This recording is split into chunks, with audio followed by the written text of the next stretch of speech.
The season of Fortnite Festival has gone on for so long, I'm too tired to think of a cold open. Unless this counts as a cold open, in which case, you're welcome. Fortnite Festival is turning 1 year old in a little over a month. Isn't that terrifying? Just like every season before this, I'm going to be going through all the major changes and talking about improvements that have been made since last season. So let's start with wow, there's not a lot here.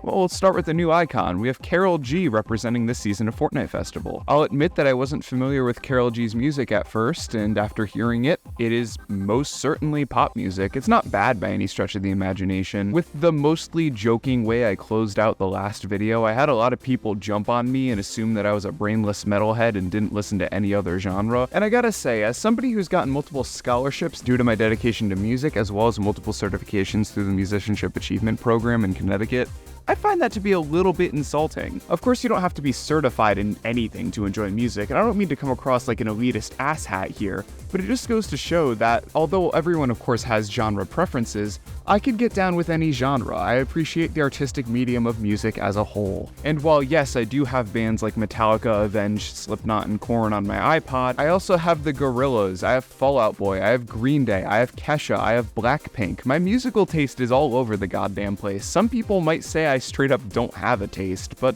honestly, I'll take that over listening to the same stuff over and over again. Hell, here's a screen recording of my YouTube music that unironically goes from Hatsune Miku and Anamanaguchi to Fuck Time by Green Day unprompted, and you know what? I'm kinda proud of that. All of that to say, I didn't go into this season with a negative bias because I disliked Karol G.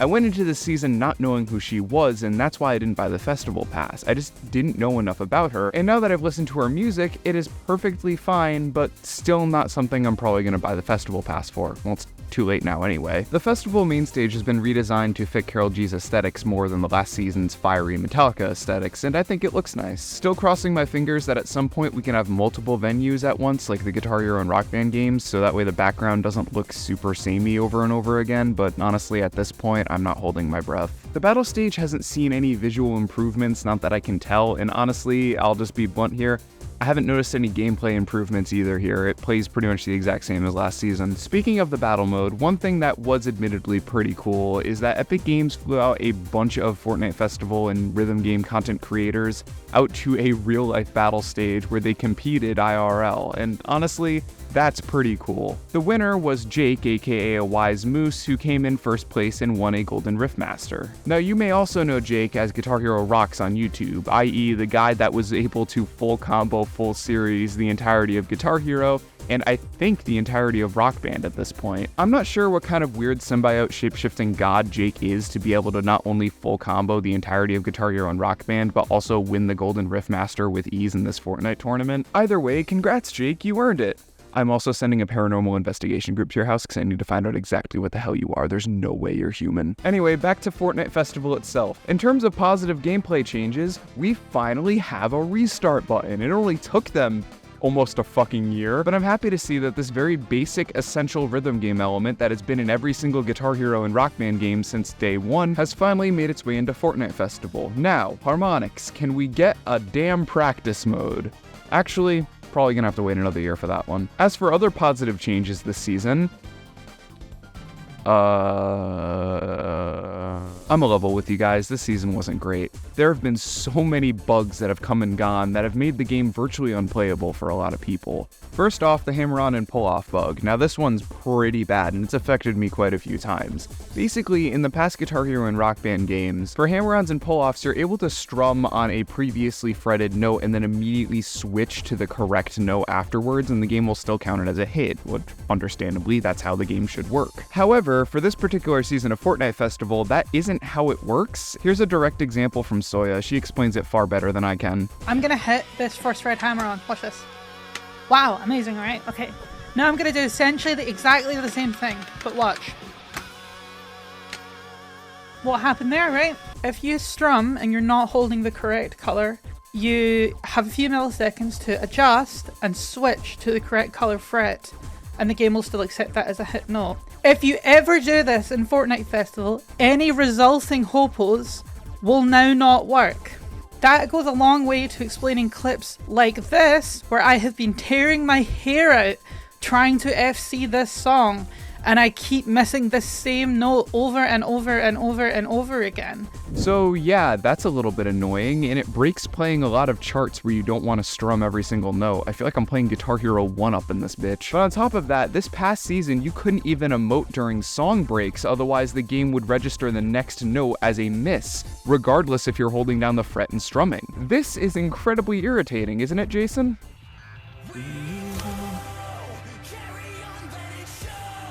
What the fuck? Yeah, exactly. Another issue that I personally ran into, and this is something that I can verify is widespread by the YouTube comments I've gotten from the last video, the calibration menu has reset for a lot of players, so if you absolutely tuned in your calibration perfectly between last season and this season, and like me, you didn't memorize or screenshot your calibration numbers, you're going to be a little disappointed to find out that you have to redo that whole thing. And it's not like the earlier Guitar Hero and Rock Band games where the calibration was as easy as just going through the calibration menu.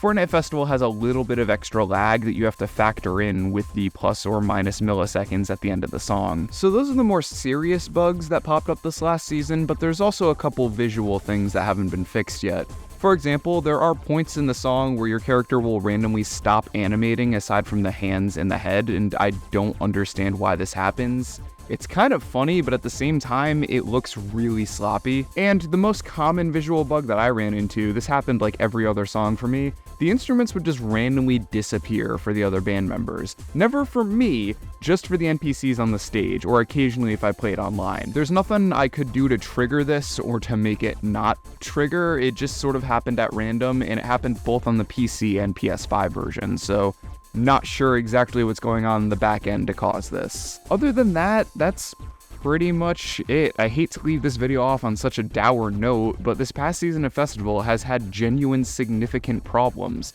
not only graphically and with glitches, but in terms of length as well.